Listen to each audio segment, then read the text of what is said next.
Hello everyone, my name is Jorge Zapata and I would like to welcome you to my presentation. I would like to talk about the role of women in international business and how I believe there isn't enough presence of female executives in the global market. It is clear that women have been at a disadvantage opportunity-wise when it comes to filling business roles, both in the US as well as internationally. Unfortunately, gender inequality has put a restraint on the amount of executive positions that women have access to in the international business arena. Many cultures around the world still stereotype women and don't allow them to have the same opportunities as men in the world of business. And as a male seeking a degree in international business, I don't see a problem with female achievement. As a matter of fact, I think there should be more presence of women in the international business world. I think there should be more women executives out there representing companies. Due to a lot of social progress, such as the feminist movement in the United States, women have been able to catch up to men in terms of education. In fact, in the United States as well as a number of other countries, women now actually surpass men in educational achievements. In the United States, 46.7% of the labor force are women. So almost half of the people out there holding jobs are women. But even though this is the case, women only account for 13.5% of the executive jobs in the United States. Also, only 2.6% of the CEOs in the US are women. This is an extremely low number. And unfortunately, there still exists an 18% earning gap between women and men in the United States. This means that if, for example, I'm making $41,000 a year as a manager, a woman with a similar job might be making as low as $35,000 a year. So now let's explore the reasons why I believe there should be more women holding executive jobs in the global business market. First and most important, I think talent goes beyond gender differences. Corporations around the world have to start realizing that their success is widely dependent on talented people. And this is obviously regardless of gender. The same job that a male executive carries at a big corporation, a woman can, and vice versa, as long as they possess the required credentials and talent. Also, women represent more than half of the population worldwide, and nearly half of the world's workforce. This goes to show that there is equality when it comes to finding a job. But unfortunately, the gap still exists when we see that there aren't as many women holding positions of power. Let's now take a look at the issues that women face when it comes to having equal opportunities in the global business arena. Unfortunately, because women are seen as inferior in some cultures, they have a difficult time building close business relationships abroad. For this reason, some companies don't consider women when sending representation for international assignments.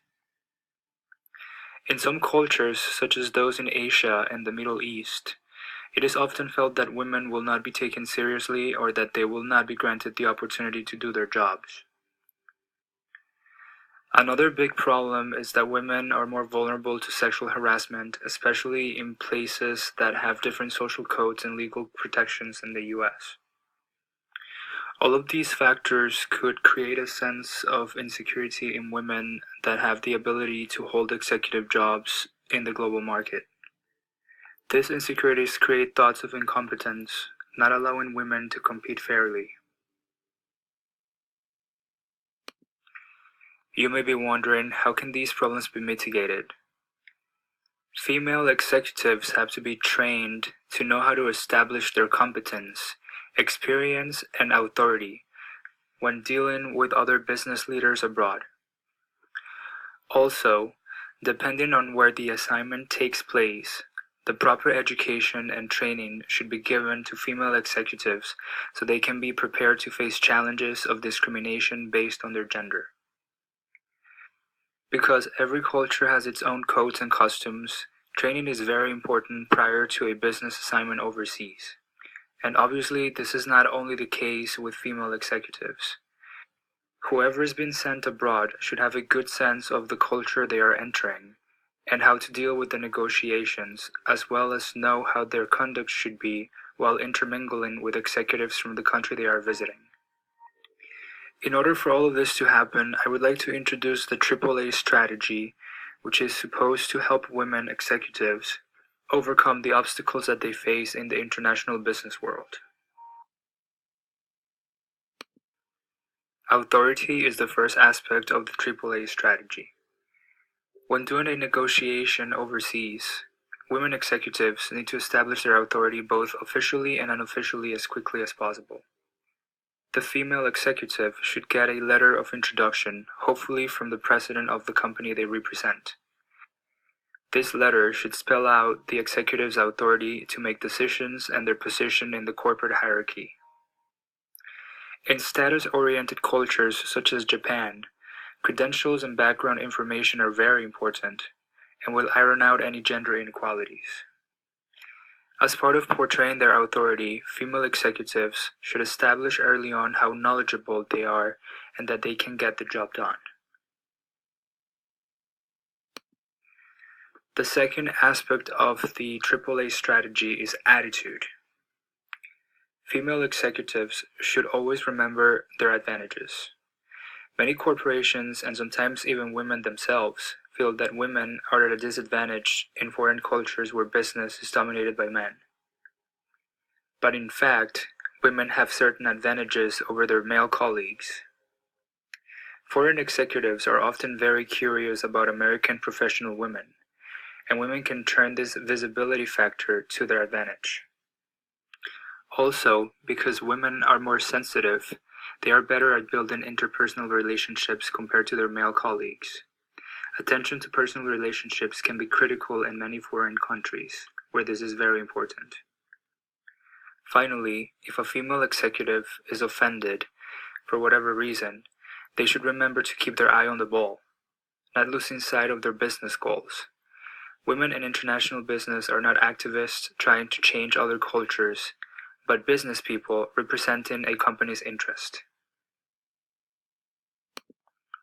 The final aspect of the AAA strategy is adaptability. Businesswomen should be sensitive to cultural differences. They should learn about their host's culture, but not be intimidated by it. Entertainment is an essential part of doing business overseas. Women shouldn't be intimidated by going out, even if the rest of the group is comprised of men. But they should use good judgment and intuition. If they feel uncomfortable with the man in the group or kind of entertainment, they are not obligated to go. Lastly, both women and men in international business should learn about other cultures before submerging in them. Most people explain away cultural differences as strangeness or deficiencies on part of the other group. As a general rule, we need deliberate education and a desire to understand in others in order to break through their own cultural conditioning to see others as they see themselves.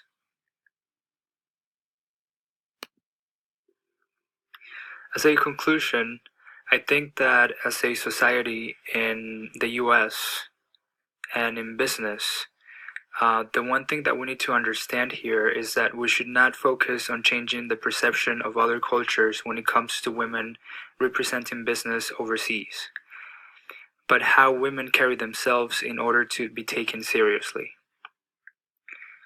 I hope you have enjoyed my presentation. Thank you.